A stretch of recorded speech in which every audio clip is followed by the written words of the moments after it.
Hello.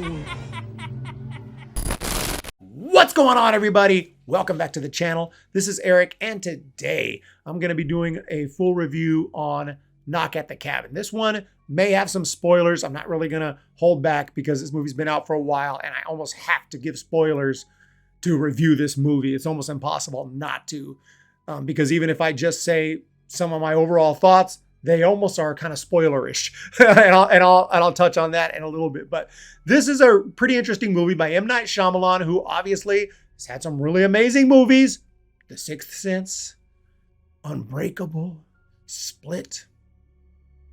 A lot of really good movies, a lot of my favorites, and a lot of absolute garbage too. Okay, so you don't know what you're gonna get. His last release, Old, the reviews were so bad I didn't even bother to see it because it sounded so terrible. I haven't seen it, so I don't know, but it sounded god-awful, so I avoided it. This one, the reviews were looking okay, so I went to check it out. Knock at the Cabin, okay? Here we go. So this film, again, gonna have some spoilers.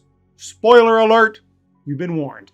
This movie has a really interesting concept. You have this family, three members of the family, a little girl, and then you have the two parents who are both guys who adopted this little Chinese girl, and they're living out in a cabin right now.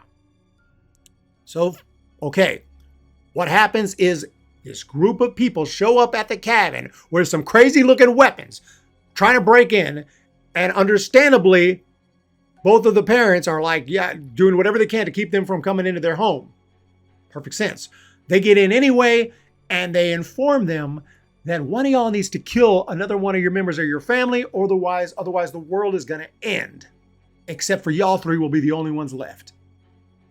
That's the concept here. Pretty damn interesting, I guess. I mean, I'm interested to see where this goes, right? And what happens with this concept. And what's the explanation? What's the explanation behind all this? That's the key thing. And that's what keeps the movie going. Because as, you know, they try to convince them to kill one of their other members of their family, they are starting to, you know, the parents, these two guys are like talking amongst each other, like, dude, these people are nuts. And you kind of think they might be nuts. And that's really what drives the movie. Are these people insane?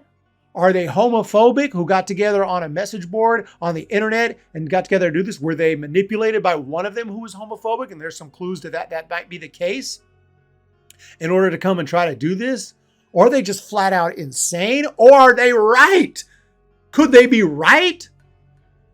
You're watching the movie like you don't know. But I can tell you this, it does feel like they believe what they're saying.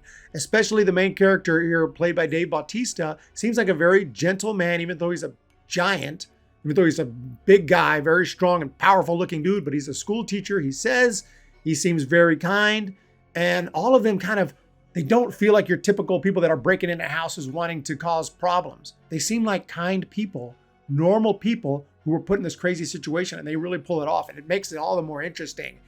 You know, something that I haven't really seen before. So it makes it interesting.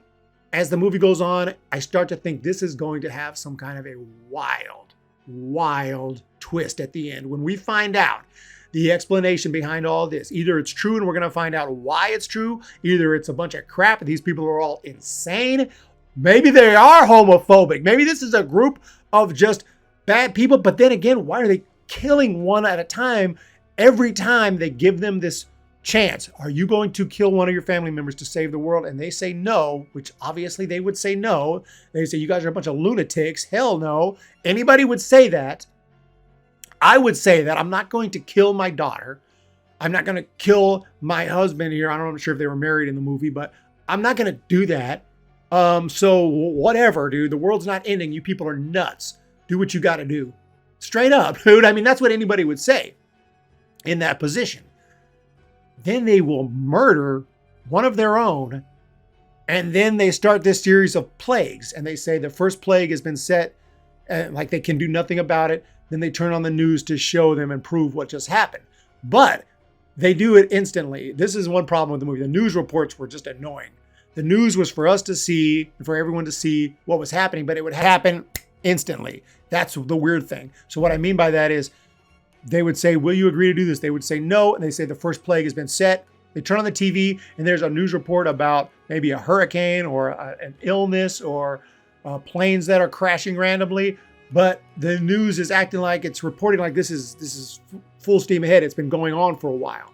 It's like, wait, it's obviously it's been going on for several hours, if not days.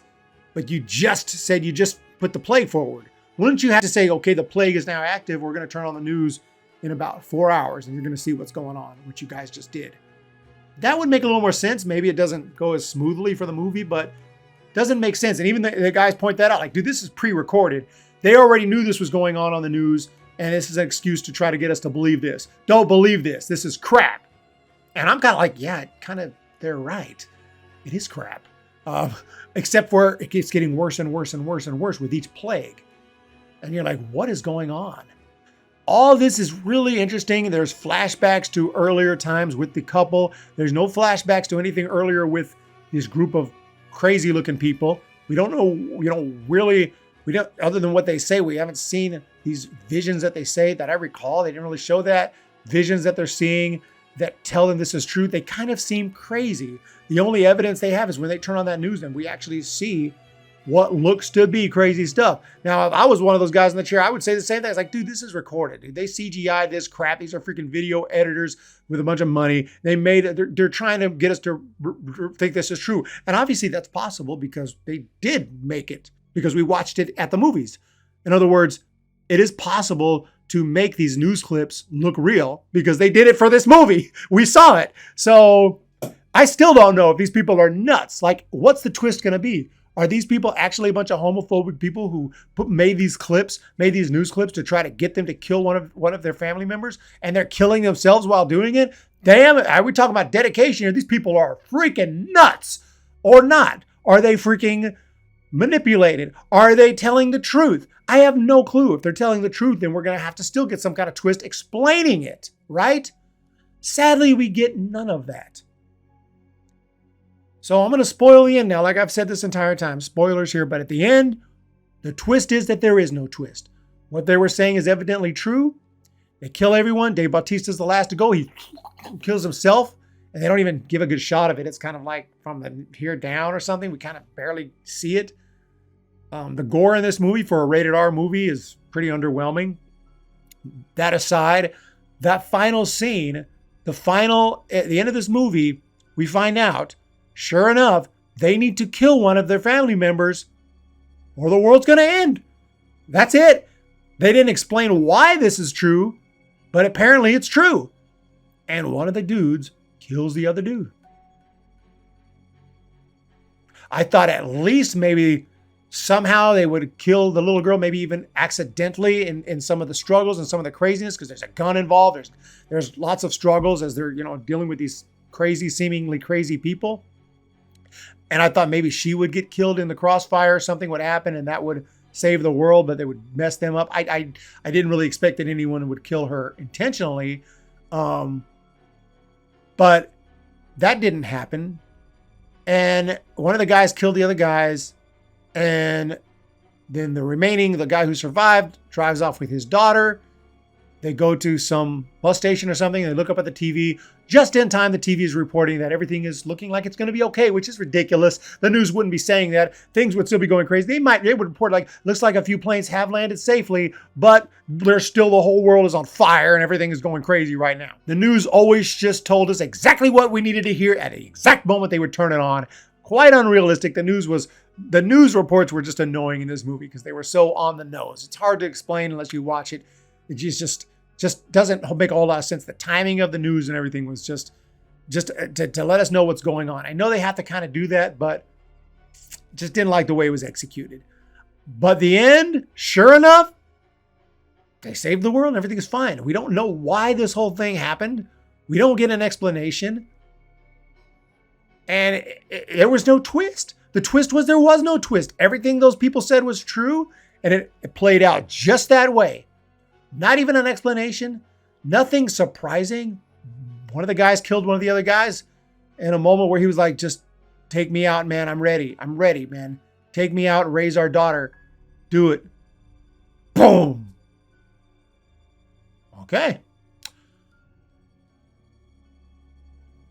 Now, if it was an M. Night Shyamalan movie, I would just say, yeah, it was just a generic movie, but you really expected a twist, and it really set up a twist.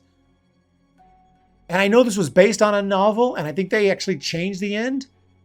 The novel was actually a better ending, by the way. But I would have understood if you changed it and said, you know what, let's have it. These people were part of a group. Something shocking. And then you show flashbacks to everything that happened to set this up that actually made this happen. Maybe they did CGI those news reports. Maybe those news reports were fake as crap. And one of them did kill someone else, or even, I don't know. I'm just coming up with stuff. It's stupid maybe, but I'm just saying something. But it was just very much straightforward. So the end was pretty underwhelming, really, honestly. Now, this movie was compelling enough, and the acting was good. And I don't have really any, I'm not saying this movie sucked. This movie wasn't trash.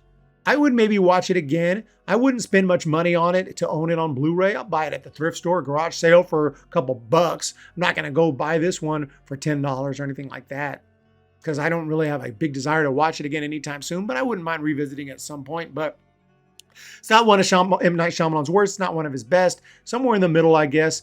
But it was entertaining. It was entertaining. And it had some interesting moments. It had some shocking moments, but the gore was underwhelming. It probably should have been a little stronger. Given that you have the R rating, you might as well go for it. That was very weak. And the little girl was really cute, and I liked her, and she was a good little actor. The guys were good actors. Everyone was solid. The acting was fun. What else can I say? This movie was just, it was just okay. It was fun. It was good. It was solid. Just lacked a punch at the end. There was no punch at the end. It just kind of ended. Oh, yeah, world is safe, I guess. These two are going to move on with their lives, and there's destruction everywhere, but apparently they're going to clean it up, and we're going to be okay after all. So, okay, there you have it. There's your movie. So, not too bad. I'm going to say that this movie, honestly, is bordering between see it if you're bored or good, not great.